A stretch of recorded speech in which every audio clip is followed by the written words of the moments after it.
In the bustling terminal of John F. Kennedy International Airport, Marcus Johnson, a prominent black CEO of TechSecure Innovations, approached the gate for his first-class flight to London, only to be met with an inexplicable denial that exposed deep-seated biases. And 25 minutes later, his calculated response brought the entire airline's booking system to a grinding halt, revealing vulnerabilities that shook the industry to its core.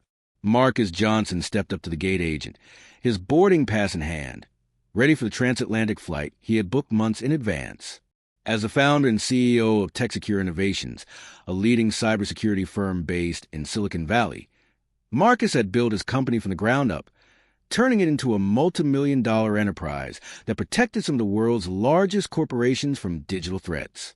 His success was hard-earned, marked by late nights, innovative breakthroughs, and a relentless drive that had earned him respect in boardrooms across the globe. On this particular day, he was heading to London for a high-stakes conference where he would keynote on emerging cyber risks in the aviation sector. The first-class ticket was not a luxury for him. It was a necessity, allowing him to work undisturbed during the long flight. The gate agent, a middle-aged woman named Karen Ellis, glanced at his boarding pass and then at him. She paused, her expression shifting subtly. Marcus noticed it immediately, the slight narrowing of her eyes, the hesitation in her voice. "Sir, there seems to be an issue with your seating," she said. Her tone clipped. Marcus raised an eyebrow, maintaining his composure. He had flown this route dozens of times, without incident. "What kind of issue?" he asked calmly. Karen tapped on her computer screen, avoiding direct eye contact.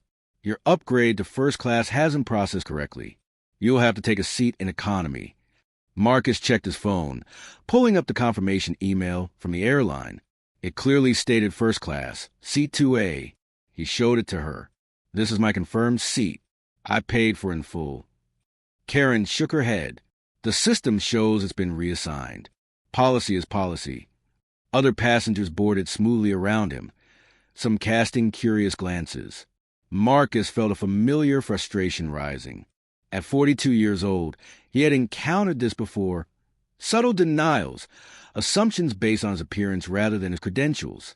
As a black man in a suit, carrying a briefcase filled with confidential reports, he often had to prove himself twice over. But he wasn't one to cause a scene without reason. "Can you check again? Or call a supervisor?" he requested politely. Karen sighed audibly. "Sir, the flight is boarding. If you want to fly today, you'll need to accept the economy seat." Marcus stepped aside, pulling out his phone to call the airline's customer service line. The line rang endlessly, transferring him from one automated menu to another. Meanwhile, the gate area filled with more passengers, and the announcement for final boarding echoed overhead. 15 minutes had passed since the initial denial. Marcus finally got through to a representative named David on the phone. "Mr. Johnson, I apologize, but the system indicates your seat was reassigned due to an overbooking error," David explained. Marcus pressed further. "Overbooking? But I have confirmation. Who got my seat?" David hesitated. "I can't disclose that information, sir." Marcus knew the signs of evasion. He had dealt with corporate bureaucracies long enough to recognize when something didn't add up. Hanging up, he approached Karen again. "I've spoken to customer service. They confirmed it's an error on your end." Karen crossed her arms. "Then they'll rebook you on the next flight. This one is full." Marcus glanced at the boarding line. It wasn't full.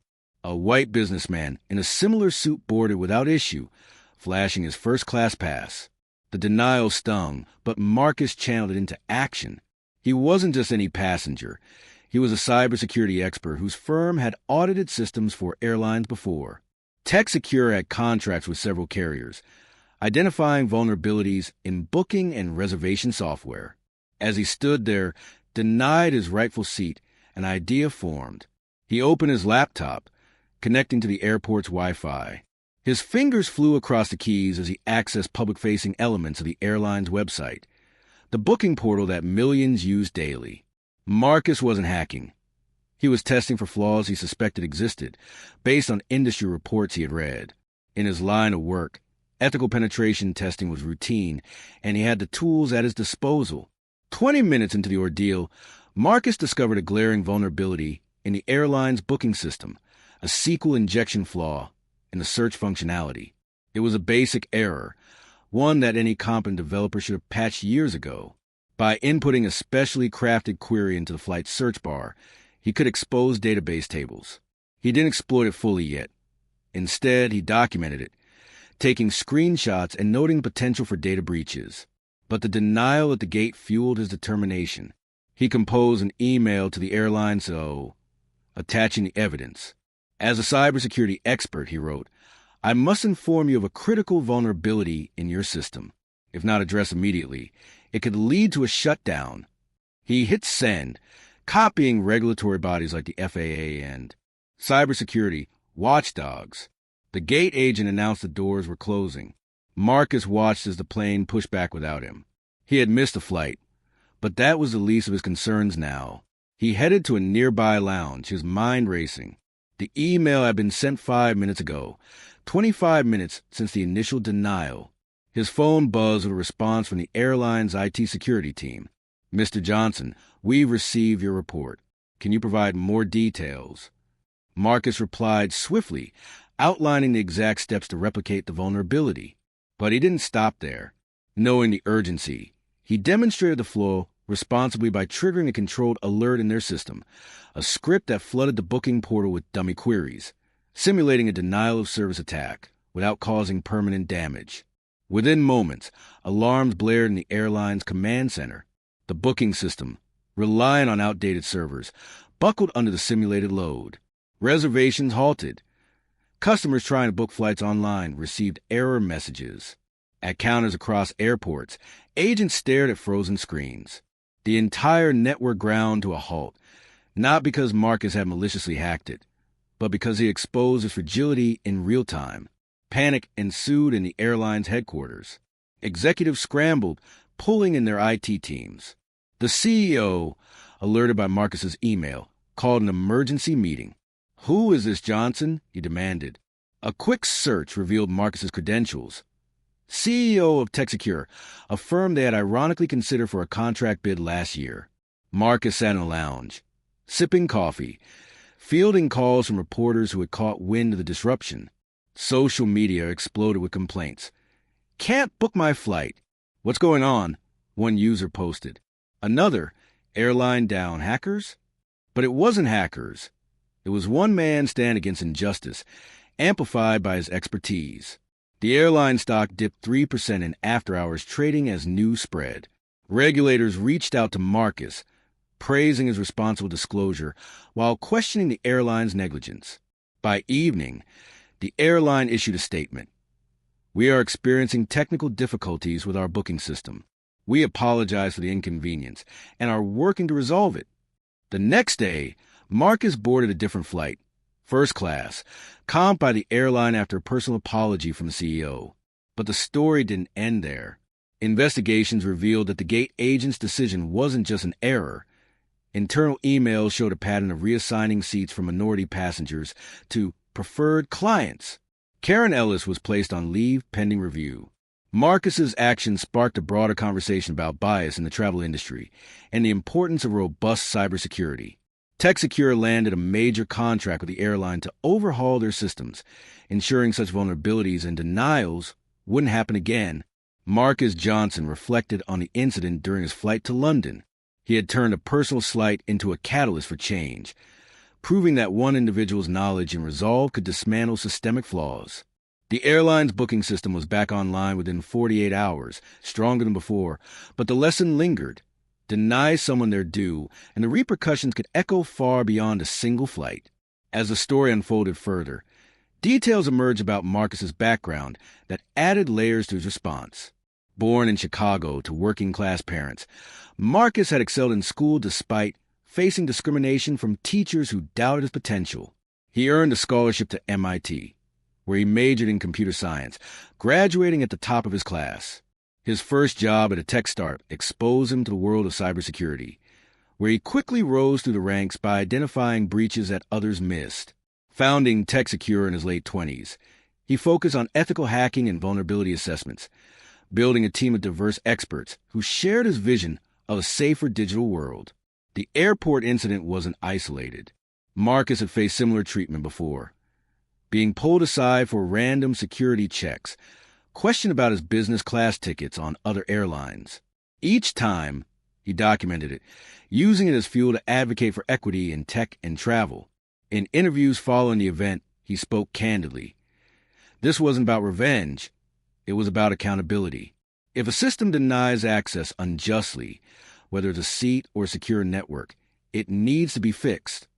The airline's internal audit, prompted by Marcus's disclosure, uncovered not only the technical flaw, but also training deficiencies in staff. Gate agents like Karen were retrained on anti-bias protocols, and the company implemented AI tools to flag potential discriminatory actions in real time. Marcus's firm played a key role in developing those tools, integrating them into the booking system to prevent future issues. Media coverage amplified the story. CNN ran a segment titled, "CEOs Stand Against Airline Bias Leads to System Overhaul." The New York Times published an op-ed by Marcus, where he detailed a vulnerability without revealing exploitable code, emphasizing responsible reporting. Social media users rallied behind him, with hashtags like #JusticeInTheAir trending for weeks. Celebrities and influencers shared their own stories of travel discrimination, turning the incident into a movement. In the months that followed, Marcus's conference keynote in London drew record attendance. He opened with the airport story, using it to illustrate how personal experiences intersect with professional expertise. Cybersecurity isn't just about code, he said. It's about protecting people from systemic failures. Attendees applauded, and several airlines approached him for consultations. Back in the U.S., the FAA fined the airline for the vulnerability, citing it as a risk to passenger data. The company settled a class action lawsuit from affected customers, compensating them for booking delays. Marcus donated his share of the settlement to organizations fighting racial injustice in tech. Years later, Marcus looked back on that day at JFK as a turning point. It not only elevated tech security to new heights, but also inspired a new generation of Black entrepreneurs in STEM.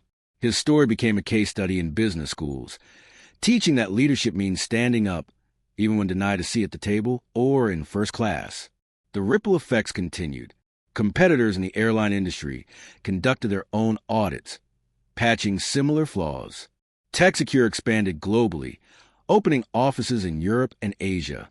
Marcus authored a book, Exposed: Vulnerabilities in Systems and Society, which became a bestseller, blending his personal narrative with technical insights.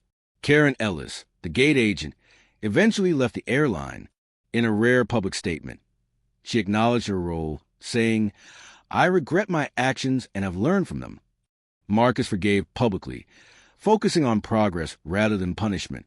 Ultimately, Marcus Johnson's denial at the gate wasn't just a personal affront. It was a spark that ignited reform. 25 minutes after being turned away, he had shut down a flawed system, proving that true power lies in knowledge, not in acquiescence.